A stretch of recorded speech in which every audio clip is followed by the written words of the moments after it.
उत्तर बिहार का सबसे बड़ा और सबसे पुराना इलेक्ट्रॉनिक स्टोर सिलीसेस में अपनी पसंद के कोई भी सामान घर ले जाए मात्र 999 के मासिक ब्याज मुक्त किस्त पर। त्योहार और लगन के अवसर पर बम्पर ऑफर का लाभ उठाए। 50% का डिस्काउंट के साथ कैशबैक और निश्चित उपहार अब आपको मिलेंगे एक ही छत के नीचे। सभी ब्रांडेड इलेक्ट्रॉनिक्स का भरपूर range, LG, Samsung, Sony, Whirlpool, Godrej, BPL, Bosch, Kent के सभी सामान, इसके साथ ही मोबाइल, लैपटॉप, अलमीरा और वुडन फर्नीचर के सभी रेंज उपलब्ध है। पता है सिलीसेस, बुंदिया रोड, पुराना किला मोड़। संपर्क करें 06154796734 पर। सीवान पुलिस को बड़ी सफलता हाथ लगी है। पुलिस ने रंगदारी गिरोह के 3 सदस्यों को गिरफ्तार कर लिया है। सीवान एसपी शैलेश कुमार सिन्हा ने प्रेस कॉन्फ्रेंस कर इसकी जानकारी दी। गिरफ्तार अपराधियों की पहचान सरायओपी थाना क्षेत्र के उखई पूरब पट्टी निवासी स्वर्गीय लाल बहादुर महतो के पुत्र सुदर्शन चौहान, मुफस्सिल थाना क्षेत्र के हसनपुरवा निवासी स्वर्गीय नथुनी राम के पुत्र उमाशंकर राम और प्रेम हत्ता गांव निवासी पीताम्बर यादव के पुत्र सन्यासी यादव के रूप में हुई है। पुलिस ने इन अपराधियों के पास से एक देसी कट्टा, 3 गोली और एक मोबाइल फोन बरामद किया है। सीवान एसपी शैलेश कुमार सिन्हा ने प्रेस वार्ता कर बताया कि गिरफ्तार अपराधी सुदर्शन चौहान सऊदी रहता था। वहां पर उसने एक मोबाइल ऐप के बारे में जानकारी मिली, जिसको डाउनलोड कर कॉल करने पर दूसरे राज्य और दूसरे व्यक्ति का नाम शो करता है। एसपी ने बताया कि विदेश से आने के बाद सुदर्शन अपने 2 सहयोगी उमाशंकर राम और सन्यासी यादव के साथ मिलकर रंगदारी गिरोह बनाया और रंगदारी मांगने लगा। इस ऐप के जरिए वह व्यवसायियों को कॉल कर रंगदारी की मांग करता था। जब पुलिस टीम इन नंबरों की जांच करती तो ये नंबर दूसरे राज्यों के दिखाते थे, लेकिन टेक्निकल टीम की मदद से इन अपराधियों को गिरफ्तार किया गया। गौरतलब हो कि 5 नवंबर को इन अपराधियों ने बरडिया थाना अंतर्गत ईंट व्यवसायी बबलू सिंह से 10 लाख की रंगदारी की मांग की थी। वहीं इन्हीं अपराधियों ने 5 अक्टूबर को सरायओपी थाना अंतर्गत ईंट व्यवसायी ब्रजेश कुमार से भी 10 लाख की रंगदारी की मांग की थी।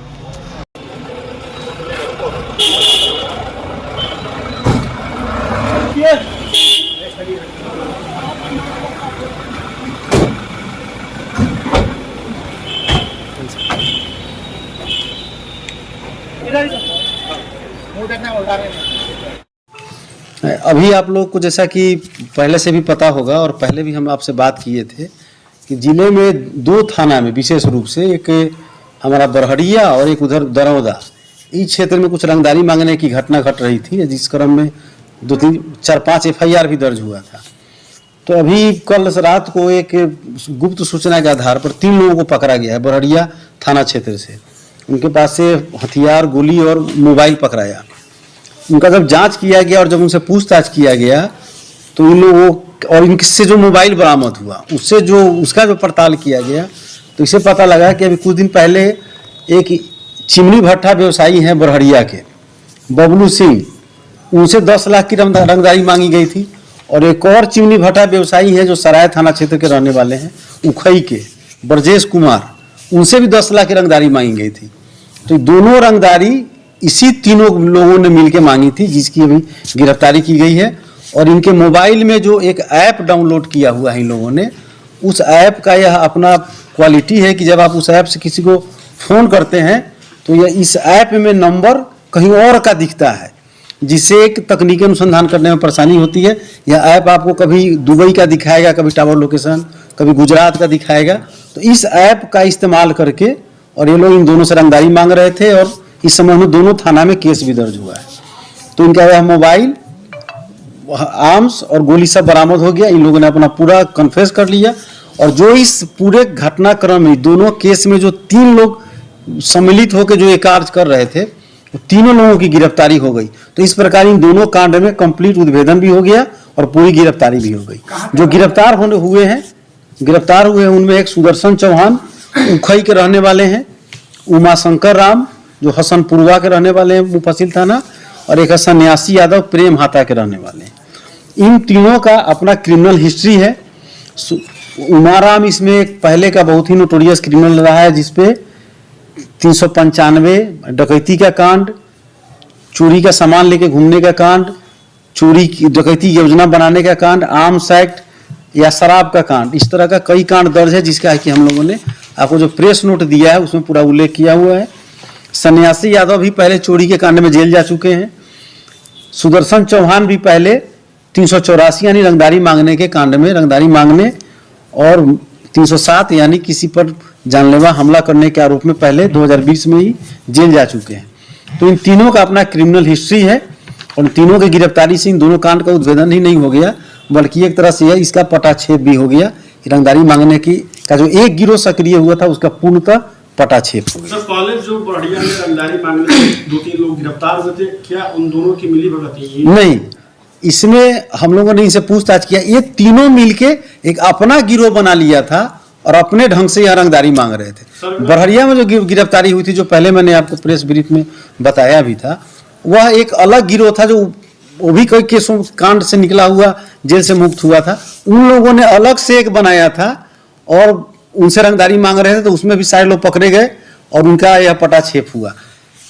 अभी सर ये जो ऐप के माध्यम से कॉल कर रहे थे, वो क्या नंबर, मोबाइल नंबर जाता था या नहीं, मैंने आपको बताया है कि उसमें नेट नंबर भी जाता था। एक ऐप है, उस ऐप को डाउनलोड किया हुआ है। उस ऐप से अगर आप किसी को फोन करेंगे तो उसमें आपको नंबर, पूरा नंबर दिखाएगा, लेकिन जब आप उसको जांच करेंगे तो उसका लोकेशन आपको किसी दूसरे आदमी का नंबर होगा जिसको पता भी नहीं है। वह गुजरात का रहने वाला होगा, बाहर का रहने वाला होगा, और कभी कभी आपको नेट कॉल आएगा जो कि लोकेशन आपका दुबई या बाहर कोरिया टाइप का दिखाएगा। तो सरगना कौन है इसमें? सरगना तो इसका जो सबसे सातिर इसमें अपराधकर्मी है वह है उमाशंकर राम, और ये दोनों जो है उसको सहयोग कर रहे थे और नंबर लाके जो ये जो चिमनी भट्टा वाले लोग हैं उनका नंबर इसको उपलब्ध करा रहे थे।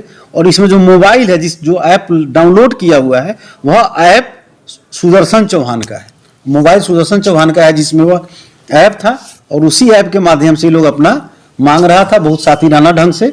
तो ऐप से आप पकड़ नहीं सकते थे अमूमन, जनरली टेक्निकल अनुसंधान करके, तो इनको पूरा पता था, इसलिए इसका इस्तेमाल करके यह घटना कर रहे थे। तो इस प्रकार यह पूरा गैंग, सर गिरोह में और लोग शामिल है? नहीं, इन तीनों का ही गिरोह था। इन दो केस का जो मैंने आपका जिक्र मैंने किया है, जो चिमनी भट्टा वाले दोनों से जो मांगा था, इसमें इन तीनों का ही गिरोह है और इनको किसी से कोई मतलब नहीं है। इन्होंने अपना एक बना लिया था और इनका था कि अपना ऐप से, इस ऐप का प्रयोग करके पैसा ऐंठने का अपना एक। तो महाराज बरहड़िया में दो गैंग सक्रिय था। हाँ, दोनों का समाप्ति, मैंने एक तरह से अरेस्ट हो जाने से दोनों गैंग को पूरी तरह से खत्म किया गया, अब नहीं है। लेकिन अभी भी बरहड़िया में, हम आपके पीसी में ही बोल रहे हैं, कभी भी बरहड़िया में कुछ हमारे टास्क बाकी हैं। जो इस गिरोह में कुछ लोग थे उनका टास्क अभी बाकी है, पुलिस उनके पीछे लगी है और अपना हम लोग जल्दी ही उसका भी अपना जो होना है कानूनन तरीके से जो कार्रवाई होनी है वह जल्दी ही हो जाएगा। तो इस प्रकार से यह पूरा मामला खत्म हो जाएगा। कौन से टीम बनाई गई थी, इन लोगों को गठित किया गया था गिरफ्तार करने के? इसमें इन दोनों कांड का जो उद्भेदन हुआ है उसमें मेरा बरहरिया थाना प्रभारी, मुफस्सिल थाना प्रभारी और सराय थाना प्रभारी और टाउन थाना प्रभारी, टाउन थाना के इंस्पेक्टर भी, ये चारों लोगों ने इन दोनों केस के पीछे इन लोगों को लगाया गया था और इस दोनों केस को इन लोगों ने सॉल्व किया है।